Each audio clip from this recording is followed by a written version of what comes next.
Welcome to Pindar Poetry. We hope you learned something new. You begin by creating and verifying a brokerage account so you can legally trade. This is required. Once done, link your checking account and transfer funds or enable instant buying. This step clears payment and sets buying power. Make sure you look up Apparel specifically and decide if you'll buy whole or fractional shares. At this stage, you're set to place an order, and you already know your available cash and whether fractional purchases are supported. Now you choose how to buy.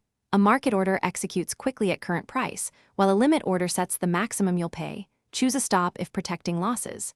Then enter shares or a dollar amount. Use fractional shares to invest precise dollars. Review fees and any spreads so costs don't surprise you. Once you confirm the order, the broker routes it. You'll see execution details and a confirmation.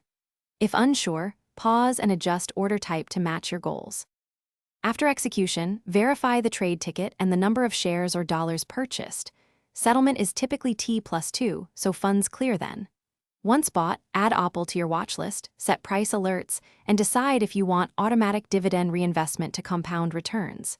Keep trade confirmations and note cost basis for taxes. If something goes wrong, like a failed order, check for insufficient funds, incorrect ticker, or market hours. Correcting those 3 fixes most issues quickly. Thanks for watching. Consider subscribing if we helped you.